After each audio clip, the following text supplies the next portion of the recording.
This set of conversations arose from working with the Gateway Initiative and realizing that in our attempt to connect people to resources, we realize we have lots of resources, but they are often tough to navigate, or they just are not the resources people really need. We invited 4 local unhoused community members into the studio to tell us what it's really like to live homeless in Gaston County.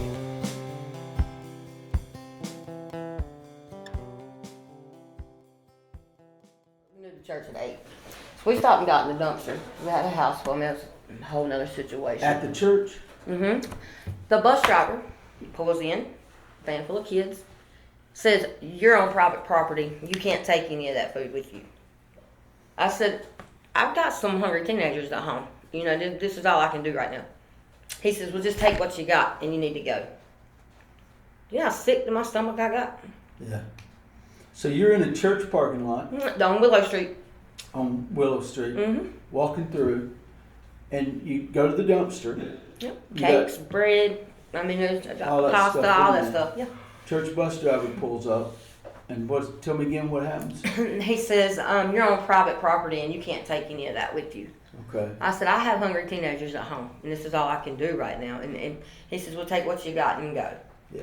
I mean, it just, Yeah.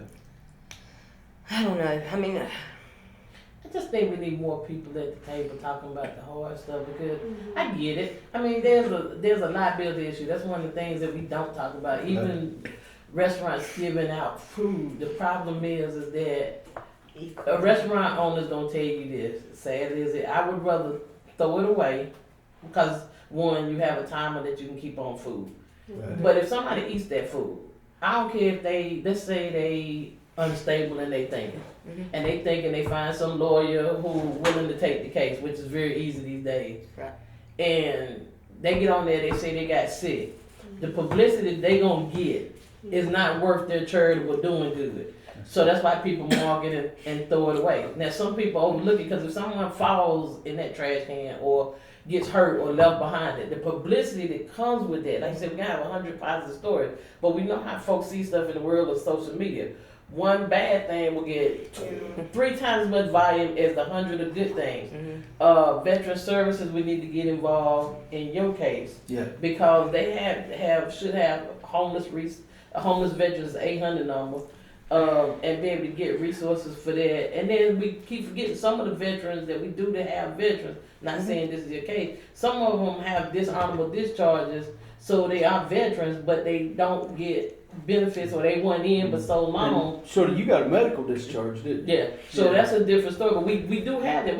We don't talk about it a lot, but we do have veterans that for some reason, didn't leave. Oh yeah. Like that. So they're not entitled to all of the veterans service. They didn't have as much time in, so their benefits varies based on the amount of service time that you have. Right. It's a big word with many moving parts. That's right. So again, getting people at the table. Yes, we have a lot of churches, Adrian said, big and small and of different, backgrounds or beliefs. But we can see that over time there's been a deterioration of how folks care for one another. When Gaston County says, and that's a good statement, we're gonna end up with all these homeless folks come here. I've seen things on the news, New York is sending homeless people to North Carolina and there's going to be some kind of lawsuit for that. But here's the thing, what Gaston County should say is if they want to make that statement, or yes, we have a program that works where we can get homeless people from being homeless, get them housing, get them services, and make them back productive members of the community. That's right. The other thing is pay taxes. Everybody pays taxes. Let's just clear the air on that. Yeah. Ain't no store you can walk in and get chips and not pay taxes. Some way everybody pays taxes. Now they may not work and pay that type of tax. Even when you pass away, inheritance tax. Right. You go to the funeral home. Anybody ever look at that paperwork? It's tax to bury or cremate someone. So everybody, by definition, is a tax-paying citizen. It's just we start picking and choosing which kind of taxes do some pay. Do some pay less? Yeah, because they're not working. But here's the truth. Basically, it costs to work. Right. Cause I'm working, but I gotta pay taxes if I'm working, so I'm paying them. You're paying them to work. I'm paying Paying them to to go. work. Yeah. So let's do this. I recorded that little excerpt right there just because there's so much good in it. Let's take a quick couple minute break and then come back and hit it.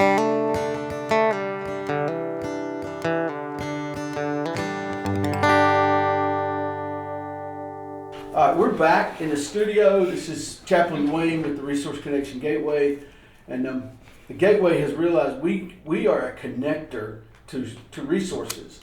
We don't have the solutions, but we're not finding the solutions to connect to. And we're thinking, well, let's do this and let's do that. And then it occurred to us, let's ask the people who use the resources what's needed. And that's what we're trying to do. We're in the studio with a couple friends and colleagues, and then some friends who are unhoused, don't have homes right now. I think we figured between the group, we're looking at about 20 years of combined time on the streets, so to speak.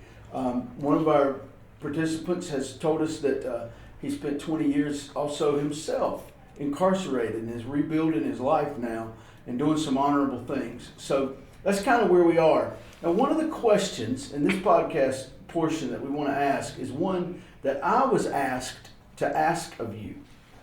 And it's this: how can a city like the city of Gastonia and the county, knowing that yes, there is money there, but money is not the answer all the time, it's part of the answer. So how can the city, the government of our city and county, how can they help? What can they do? They could, like this, they could give us a piece of land, just one piece of land, Yep. and let us put our tents there. Or like actual, they built tiny houses, Right. you know.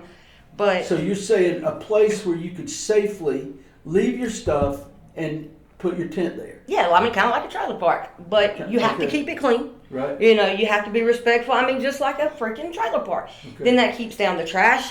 That keeps down the freaking needles that are thrown everywhere. Because you would police it yourselves. Yes. Would you be able, if to pay a small stipend to stay there? Yes. I What mean, would it be worth in your situation to try to scrape up a month to pay to have a place to put your tent?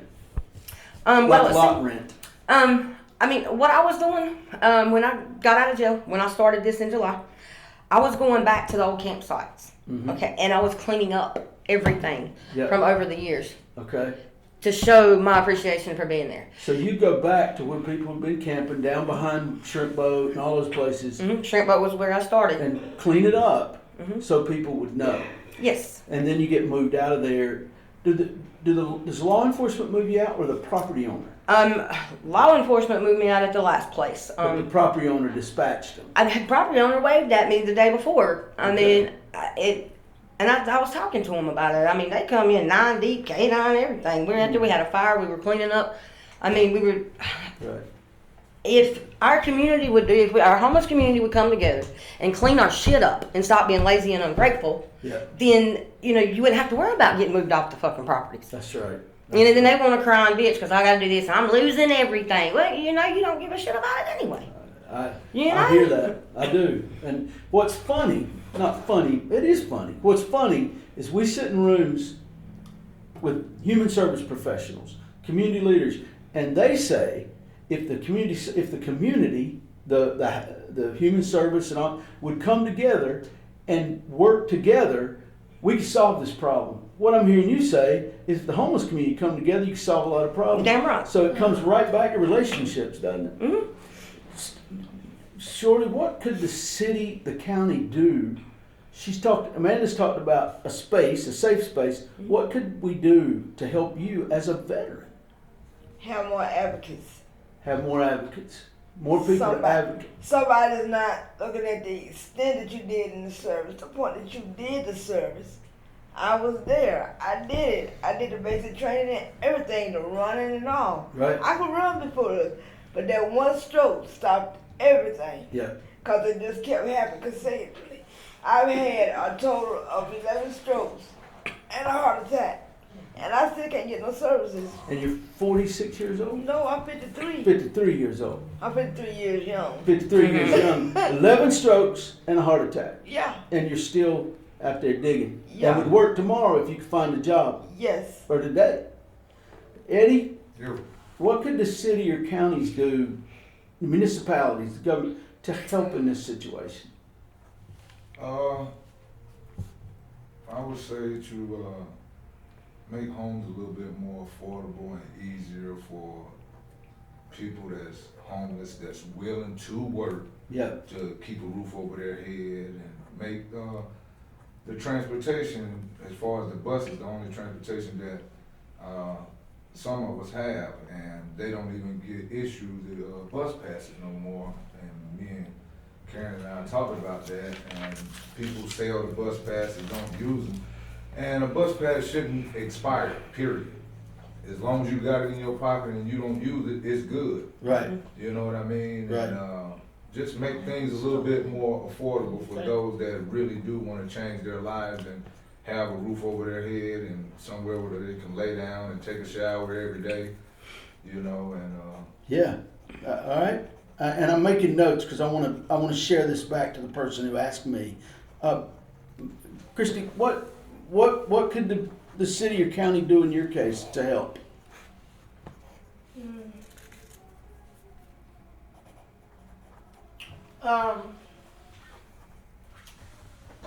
I agree with what Eddie said Yeah. about the money situation, you know, because like a lot of people are on disability, SSI, Yeah. you know, have a little bit of money, you know, to make it like a little cheaper for it.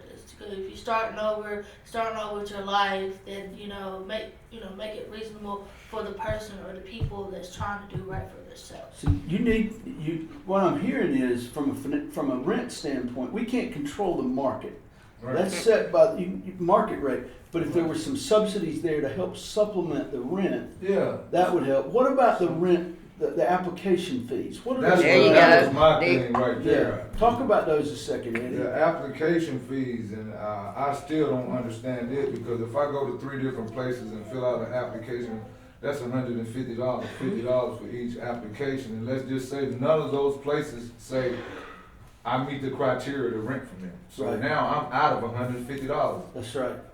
And So I what don't if, understand that, why I gotta pay $50 just to fill out a piece of paper for you to tell me I don't meet the criteria? Exactly. Why can't I just fill out that Exactly. application? If you might as well charge me to fill out a job application. No You shit. know what I mean? right, So, I mean, just let me fill out the application. If you don't like my credentials, I don't lose nothing and you don't lose nothing. yeah.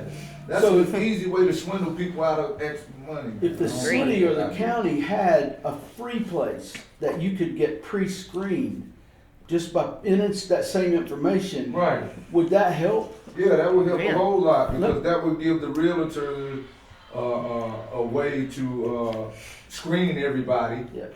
that, wants to rent from. Well, and you and I both know, we all know that some of that is, in the real world, is done because people don't want to live next door to people who've been homeless, so they know they can block that by throwing that fee up there in the front end. Right. And that's unfortunate, but it's the world in which we live. So part of government's job, I believe, is to protect and to serve everybody. So maybe by providing a screening spot, they could help. And we'll ask that. We'll get an answer. I'll pursue it to an answer. It might not be the answer I want, but I'll get one. And it may not work. But Right.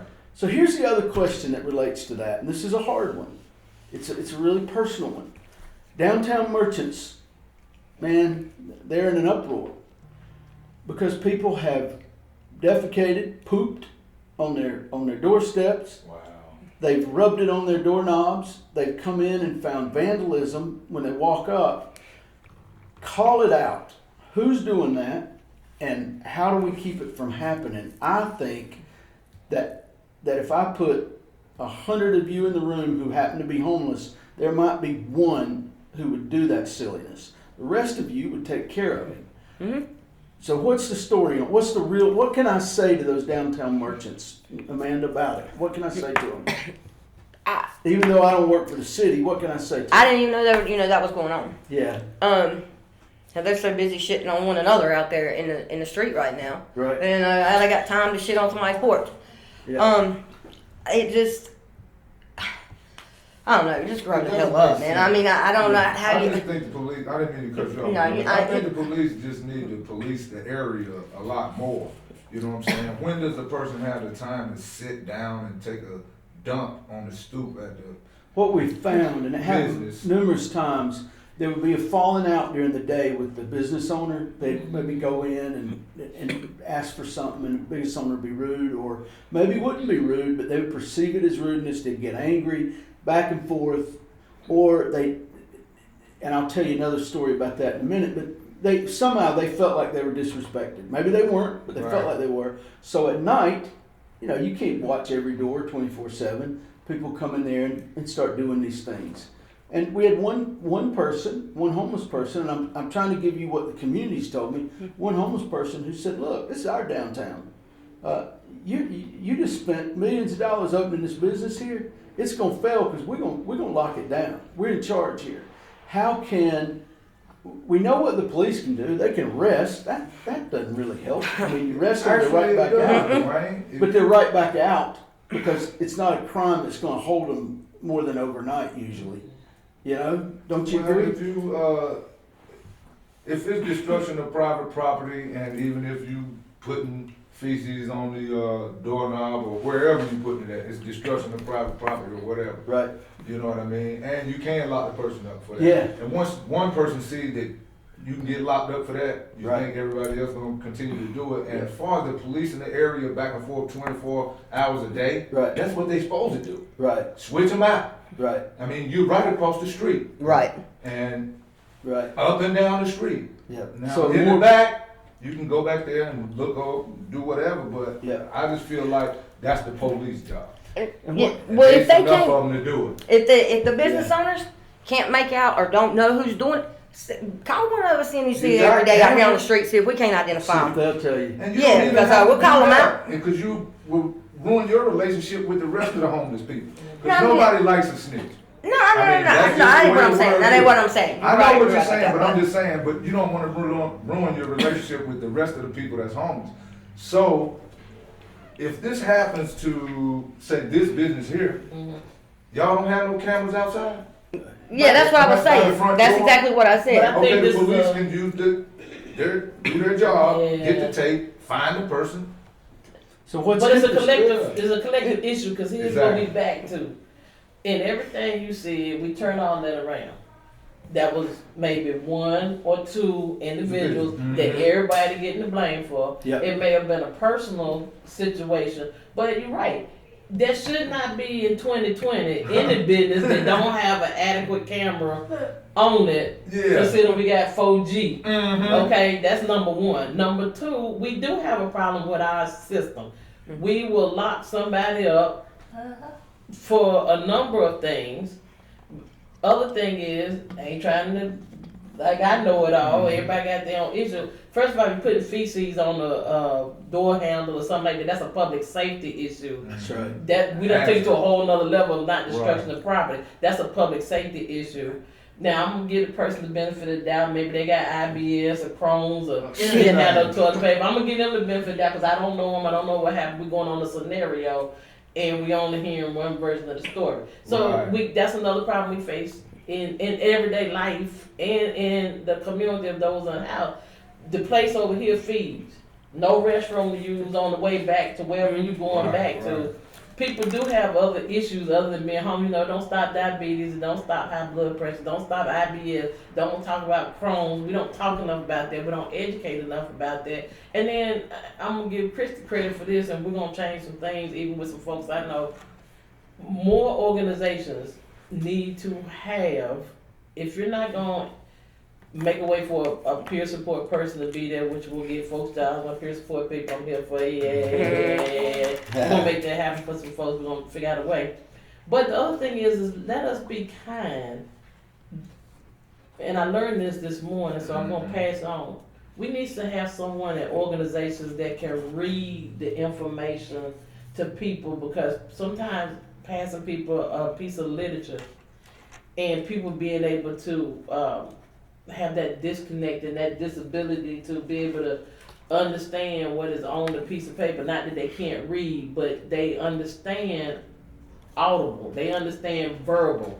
So we're missing people in our community, not because they don't want the help, not because they don't want the service, not because they don't want to do more. It's it's the way in which they communicate, So- like someone was deaf. And the way in which they communicate is they do verbal. Right. So they need to hear it verbally, and then they can give you the answer that would better help them verbally. So my thing is, if organizations can put audible instructions, maybe on their website, if you're lucky enough to have a volunteer that can talk to people more Right. rather than pushing papers on people. Okay. McDonald's does that. Say that again, Shorty, I couldn't hear you. I said McDonald's does that. McDonald's does that, they Yeah, do. they have a picture menu as well as how can I help you? Right, And there was a guy in there that couldn't read. And Right. he was pointing at this picture and that picture. So he was getting through what That's he right. wanted to get. that's You right, said, this is what you want? He's like, yeah. that's right. So And it's interesting you say that because we're striving or attempting to do that with the Gateway. Because we deal with a lot of people who read on a lower level, maybe at a third grade level or first grade level or whatever. We also deal with people who have some hearing challenges or they have eyesight challenges. But again, we're not going to be able to really do a lot to help a homeless person at the Gateway other than point you to services. What you need is much deeper than what we're able to do with volunteers. You need professional support. So that's a great point, Karen. That's a great point. Make it accessible, not just on paper, but so that people can comprehend what they're signing and what they're reading. And I think that's brilliant. And I go back to what you said when we started, and I meant to go back to it earlier, that comes back to reading. But not libraries you got a library card. One of the first things you did when you came out in the free world, you got a library card because Driver's they're license, right. and driver's license. You not only can read, you can listen. They got audio, they got video, they got all of that. They got digital files. You opened a whole world to yourself when you got that library card. Right. And I'm not sure I would have thought of that. I'm a big advocate for the library, but I'm not sure that would have been at the top of my list.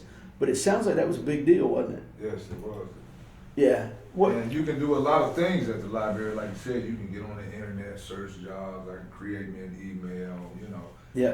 do me a resume. And I can just do a resume off of just the jobs I've had since I've been out of prison. That Yeah. would be compatible to probably half the guys or more than half the guys that's been out here for 20 years. That's right. You know what I mean? That's Because right. I take pride in anything that I do. Yeah. You know what I'm saying? All the jobs that I had, I performed to the highest ability, and there was no reason why I got hired on permanent. That's what gets But me. we're gonna work on that. You know what I'm saying? And so we need help with that too, is Yeah. taking that homeless experience and translating that experience That's right. to what it looks like on a resume. So we need someone to help with the rewording Yes. and yeah. also Well, saying, okay, I've got how to create for those Right. gaps that people may have had in when they've had employment, Mhm. a better way to fill that gap And so that Eddie, it that translates down on the accountability resume. for that whole 20 Yeah. years. Yeah. that I And was also gone, voting man. is what's so important. I think we haven't discussed that, but this is why it's important for everybody, one, to get registered to vote, but also to vote because, as Dwayne keeps going back to, a lot of these bigger decisions are being made by our elected officials. So we gotta do that. Do what, Shorty? Talk to I us. have a voter registration there, but you know why I can't mail it in? Because I don't have a stamp. We got that. We can Today, get you the day that's So gonna you- be fit. Politics. Oh, okay, well, you partial because you are part of it, so welcome back to the community and claim that voice. Yeah, That's no longer an excuse. I'm gonna jump on I'm ahead. just So, saying. remember that. Well, let Jump me on give it with to you like the this witness. then. I'm not familiar with the candidates. Okay, I we're would like gonna, to get to know the candidates. we're gonna get you familiarized. Yeah. For me to You about to get. Eddie's about to get edge of a candidate. We're going back to the other library. Yes, yes. I am not messing with y'all. Oh, wow. I would say to you what I would say to any group of citizens of Gaston County or any county. Talk to your elected officials. Call them. They have phone numbers published. Call them. Now don't call them going in guns blazing because you're just going to cut them down. You're going to cut them off. Anybody, if somebody jumps in your face, you're going to jump back and at least retreat or shut them down. But don't be afraid to call them and say, hey, I'm cold. I've been a citizen of this county my whole life. I don't have a place to sleep tonight. What am I going to do? The only way they're going to know is if you tell them. Right. When the fanciest neighborhood in town needs sidewalks, what do? They call their elected officials. Well, I'd say a sidewalk is not nearly as important as not having a place to sleep. Right. And I know they're not going to want to hear me say that, but I'm telling you. So let's do this. Let's take a quick break. This is a shorter podcast. This session, we're about out of studio time, but I'd like to come back. We're going to take about 15 minutes because we've got to get out for another group. We're sharing the space. We're collaborating right here. And I want to hear from you in a few minutes each what's just, you say, I was going to say this, I didn't get a chance, and I want to say it. And I think we're going to go to church in these last 15 minutes. Is what's going to happen. Yes, sir. So let's, yeah. So this is, I'm Chaplain Dwayne. I'm in here with some new friends and neighbors and some older friends and colleagues, and we're talking about what it's really like to be homeless, and we're going to come back and spend 15 minutes going to church. All right? So join us. This podcast brought to you by Resource Connection Gateway. You can find more information at resourceconnectiongateway.com. This has been part 2 of the series entitled, What's It Really Like to Be Homeless? If you're in the Gaston County area and you want to help, or maybe you just want to improve the homeless situation in your own community, we've compiled a list of needs spoken to us by some of the unhoused members of our community. And they're not things that you might think. They're not money, they're not food, they're not hygienic supplies only, but things that will improve their life, help them get out of the situation that they're in. For instance, family shelter space. We only have 3 family rooms in the county, yet it's confirmed that 796 students are homeless in Gaston County. Bus passes. A functional bus system that runs when it's needed, not just during midday. Safe space to camp, since we only have 60 shelter beds. Weekday shower and laundry spots. Pre-screening for rental applications, so homeless don't have to spend $50 per rental application just to be told no space is available, or they do not qualify for a rental.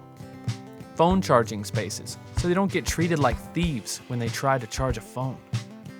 Reading assistance, when government and rental forms must be signed. People who are seeing challenged, deaf, or just not familiar with professional vernacular can better understand options and requirements with reading assistance.